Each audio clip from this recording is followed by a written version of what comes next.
Hi, and welcome to another episode of Off the Shelf with Dr. Hanks. That's me. And today we're going to talk about a tool that is introduced in one of Brene Brown's books. Her book is called The Gifts of Imperfection. And this is actually the anniversary edition. She first published this book in 2010, and in 2020 she did a 10-year anniversary update. Now most of the content is the same because it was pretty darn good the first time, but she did add a few things, and I want to highlight. I wasn't planning on doing this book for today's episode, but I found this tool that she presents in here, and I think it is so beneficial that I scrapped my first idea for later. And I wanted to get this into your hands as soon as possible because it is this good. She talks about Maria Popova. Not sure if that's pronounced Popova, not sure. Apologies, Maria, if you're watching this and I've got it all wrong. But she is actually the person that Brene references that first did this. It's called the Integration Index. And basically, just to kind of sum it up, when we read books or articles or even watch videos or whatever we do, that typically we will find these different themes of things that apply to us, that specifically apply to our life, what we may be feeling or what we may know to be true based on our experiences. And you know how books always have that index in the back. There are professionals that actually go through and highlight, keywords and all the pages they're on.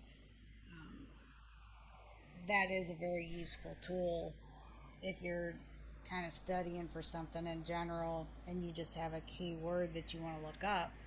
But this notion of an integrated index is pretty cool. This is where you make your own list of keywords. You make your own list of themes or keywords or ideas that are important to you. And as you are reading the book, you add your page numbers, you add your notes, and you make your own index based on the things that are important to you. Now, the way I would envision this, and I will start using this today. I'm not kidding. I just discovered this. It is currently 7:15 Eastern time. I think I discovered it maybe around 5 or 5:30. It is totally fresh to me, as it is to you. Um, so yeah, this idea, I envision using it even across multiple books. I read a lot. I read a lot of books. I read a lot of websites and articles. I love to read and see what other people have to say about stuff. And so what I envision is a tool where I can highlight the themes of things that are important to me and even use that as a cross reference across multiple sources, multiple resources that I can refer back to. And the way that this works in research, I do have a PhD, even though I'm not a PhD ish kind of person.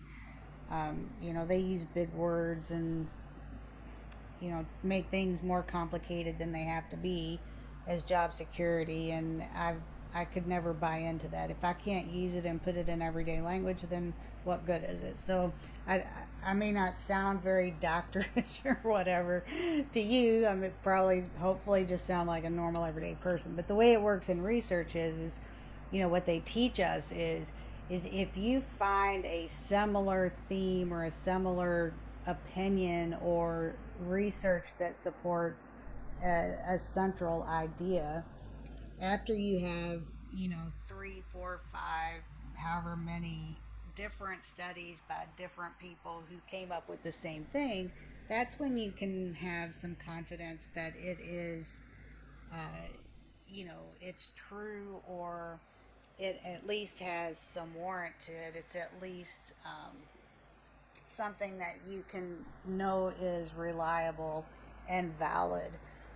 So if you have some notions or some themes in your life of things that you want to change or do better or improve on or stop, whatever the case may be, and you start this integrated index and you have ideas from books across several different authors written at different times based on different experiences, you may start to see patterns, and that will help you kind of, understand and believe that yes, this may be a thing.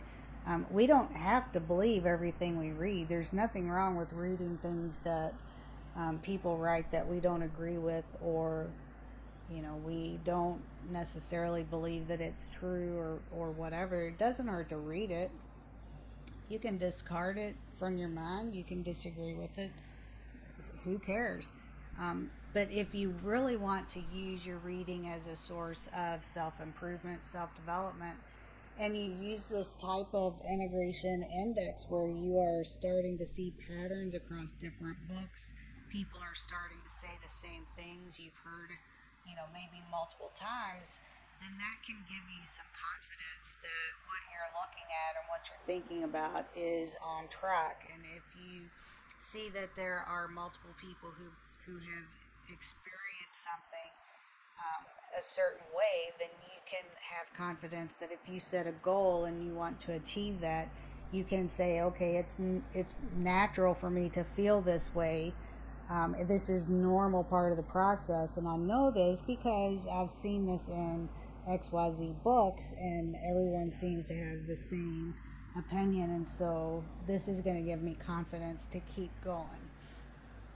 Now, she did also, so this, might try to put together a PDF or something. I don't have anything for you at this moment. Like I said, it's only a couple of hours old in my mind.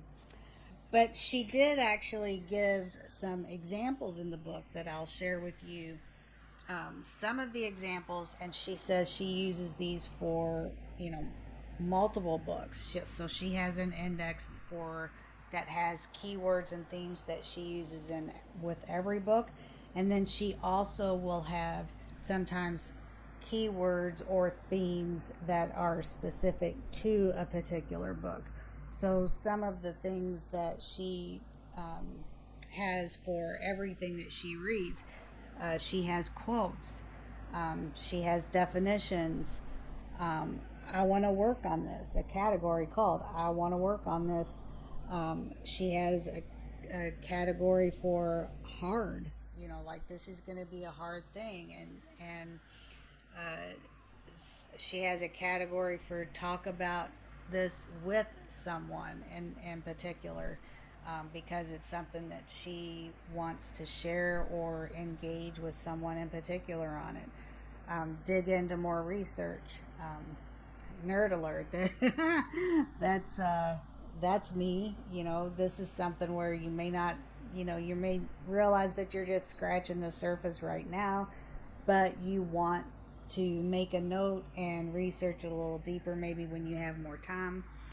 And then some of the things that, she wrote down as far as like specific to this particular book, she wrote down belonging, love, feelings of love, parenting, perfectionism, vulnerability. These are some of the keywords that she wrote down for, this particular book. So I would really encourage you to, maybe get a notebook. What I plan to do is get a reading journal going. I do this already. I take a lot of notes and I study a lot of stuff. But I want to put together my own keyword index, integrated index, and start using, say one document or one journal where I can start tracking the themes of the things that I read. I think this is totally cool. Um, And just just to share with you just one takeaway from the actual content of the book. That was just the tool that she introduced. That was not the content of the book. But in the preface, I will share with you something that I think is just outstanding. She's talking about wholeheartedness and how as we get older, we go through this period. Some people call it a midlife crisis. She prefers to call it an unraveling.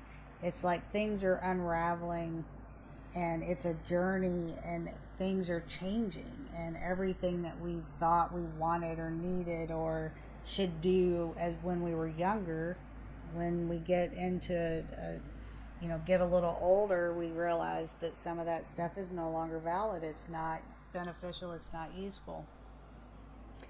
But she says here, and I'm just going to read this. It's in the preface of this book. Cultivating a wholehearted life is not like trying to reach a destination. It's more like working toward or walking toward a star in the sky. We never really arrive, but we certainly know that we're headed in the right direction. So, as we progress and as we get older and we begin nurturing our authentic self and we start taking stock of our life and where we have been, where we are, and what we want to do with the rest of the days that we have. We're not going to just arrive one day and be exactly everything that we wanted to be. More likely, we're going to set our sights on, like, the North Star, whatever our North Star is. We're going to set our sights on that and start walking. And it's a journey, and it's not something that we will necessarily ever, we'll never be able to reach up and touch that star and say that we're here. But we will always know we're on the right track. Or if we're headed in the opposite direction away from the star, we will know that. So enjoy the journey. Don't take it too seriously, but take it as seriously as you want. And I highly recommend the integration index idea, where you make your index, the keywords, the themes, and the things in life that are important to you. And that way you can read with intention. You can keep track of the things that are important to you that you want to come back to. And hopefully it will help you grow and make sense of all of the resources and all of the experiences around you on a daily basis as you become the person you want to be. So thanks for watching. I'll see you next week. Bye.